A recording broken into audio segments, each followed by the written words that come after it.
Hey guys, and welcome back to the channel. So today we're going to be replacing a clutch on an OEM 372 Husqvarna. So when you pull the rope, the chain turns two with it.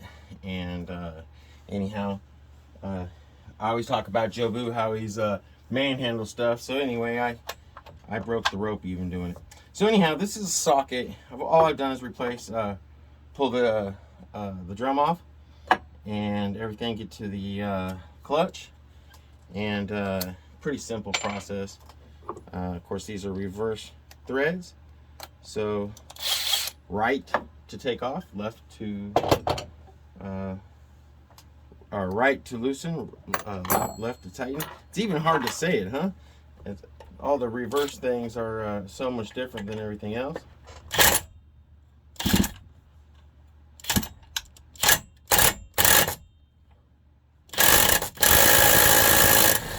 There we go. Get that off of there. Pretty sure I have a, well, it's pretty dirty in there, of course. Actually not too bad for as they go.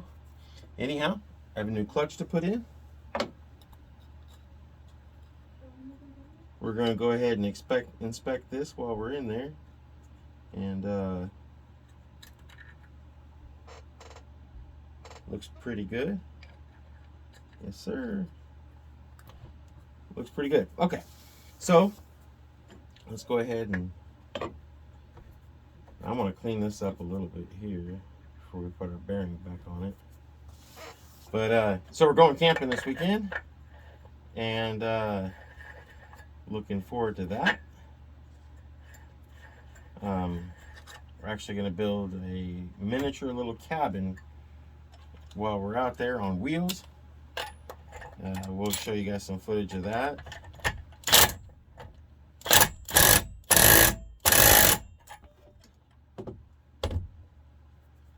And I'm pretty sure I have a bearing. Yeah, new bearing for this one. No reason to put it together without a new bearing. Yes, sir. Okay.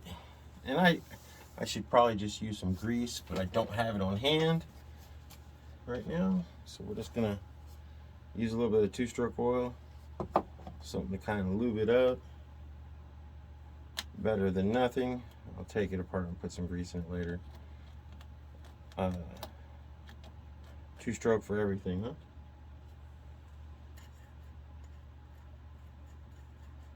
There you go. And we'll go ahead and use the new drum that come with it instead of using the OEM one, just in case that was part of the problem. Yes, sir. Might do a little bit of milling with this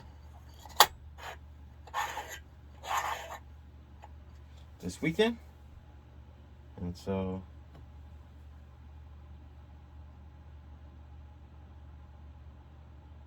.387 tooth. There we go. Love this saw. This saw is a hoss. Here, you guys can't even see, can you?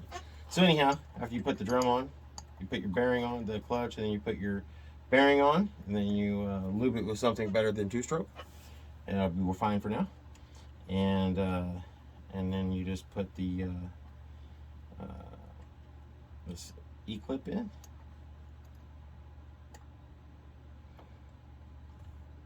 And if you're not careful, you shoot it across the room. It's always a good time. Yes, sir. Let's see.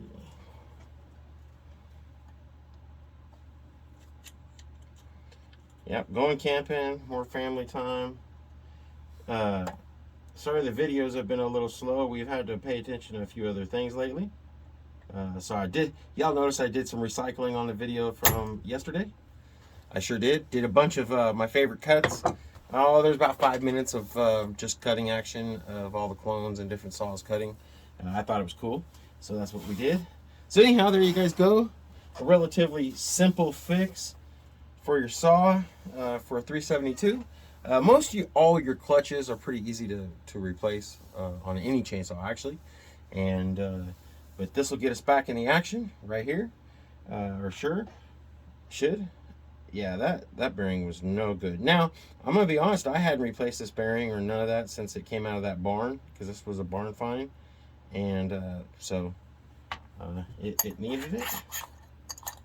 Yes, sir. So now we are ready to go.